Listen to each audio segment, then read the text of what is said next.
So there we go. Game week 3 of the Gallagher Premiership done and dusted, and what a weekend of rugby it was. Flew in the face of my predictions, Henry's predictions, and basically all the predictions on social media as well. It seems like 2020 and the ups and downs of the year have extended to the rugby field too.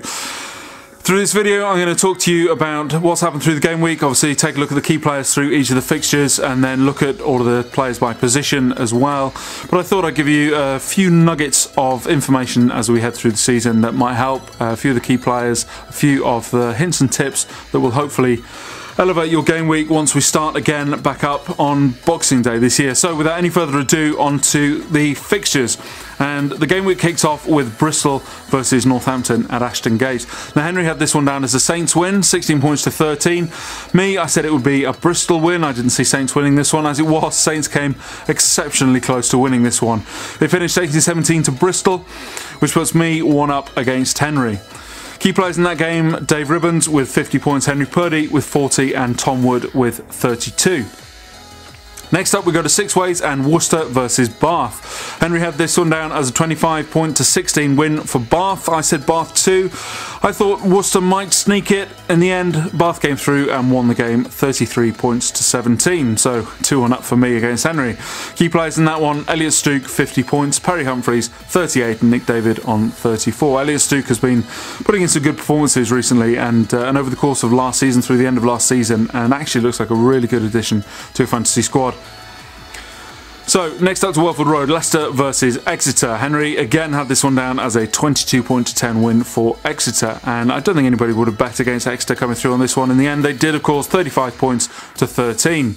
Key players in that one, Jack Yandel 43 points, Sam Simmons 42 points, and Callum Green 31. At this point in time, Sam Simmons is chosen by 69% of people, which is amazing really that it isn't 100% of people, but there we go. Next up to the Rico and Wasps versus Newcastle, 17 points to 27. Newcastle have had a fantastic start to this season.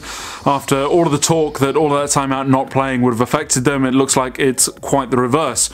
Henry had this one down as a 32 point to 18 win for Wasps. I went with Wasps as well, and that leaves us 3-2 after the Leicester Exeter game as well. Key players in that fixture were Tim Cardle with 48 points, Paolo Odogwu with 45 and Ben Morris with 34.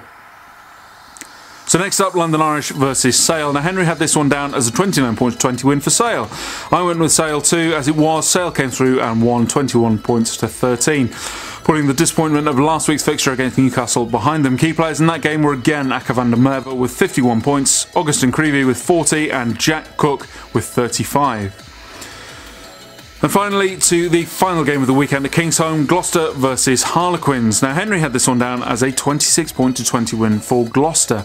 I'd also picked Gloucester. I didn't quite see Harlequins pipping Gloucester on this one, but Gloucester perhaps looks set for a bit of an up and down season. As it was, the game finished 34 points to 24 to Harlequins. So 4-3, I win this week against Henry in terms of predictions. But key players in that game were Alex Dombrant with 52 points, Ed Slater with 41, and Nathan Earl with 38.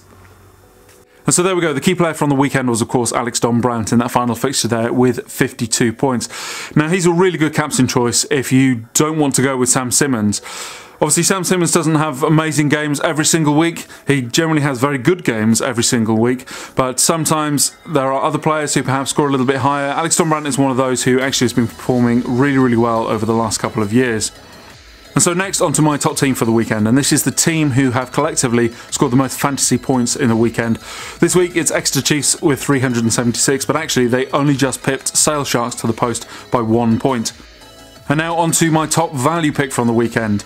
Now, obviously there were some amazing performances over this weekend and not every player cost the earth, but actually the standout performer against their salary from this weekend was Paolo Odogwu, who obviously put in a great shift for Wasps. That said, there are a couple of other people who are turning out some really great performances and don't have hefty price tags. Somebody like Dave Ribbons or Aka van der Merwe are both performing exceptionally well at the moment.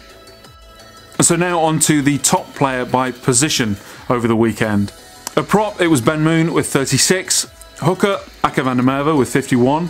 At lock, it was Elliot Stooke and Dave Ribbons who both scored 50. At flanker, Jack Cook with 35. Number 8 was Alex Dombrant with 52. Scrum half was Fly half was AJ McGinty with 34 points. At centre, Paolo Odogwu with 45. Winger, Nathan Earl and Perry Humphreys both hit the 38 mark, and then at fullback, Bristol's Henry Purdy, who scored 40 points. So finally, congratulations to our top scoring fantasy director of rugby this week, Rowan Softly. Well done, Rowan. You topped the charts with 538 points. The average score across the weekend was 337 points, which is obviously up on the 301 from last week, and hopefully we continue to see it rise in that direction. So we, of course, have a break now through to Boxing Day when everything picks back up again. And just a reminder that transfers are tied to the game weeks within the Premiership, and the game continues for the Premiership. You don't get any points for any European games that are going on over the next couple of weeks, and transfers are not weekly, they're tied to the game week. So as ever, it's 5 transfers, and 2 of which are free through to the 26th of December. I thought I'd take a moment as well just to cover off some of the key players who look like they're performing really well, and some of the little things, some of the little nuggets that might help you through the season. Now, it's worth noting that generally the highest scoring position on the game through history has been at lock. That's been one of the highest scoring positions. Obviously, there are certain players in certain positions who do score very, very highly. It's also worth noting that the lowest scoring position through history is centre. They generally don't score very well. So if you're going to spend your money, spend it on 4 and 5 and not 12 and 13. In that case, the players who have stood out over this weekend and generally have stood out previously have been Dave Ribbons and Elliot Stooke, who I think actually would be really great choices for sticking at lock in your squad. At centre, generally, I try and look at wingers who can play at centre. Obviously, we've cut back a little bit on that this season for players who haven't been playing there, but obviously Odogwu came in and did fantastically. He has had a couple of good game weeks, and hopefully will push on from here and can be a good addition to your squad.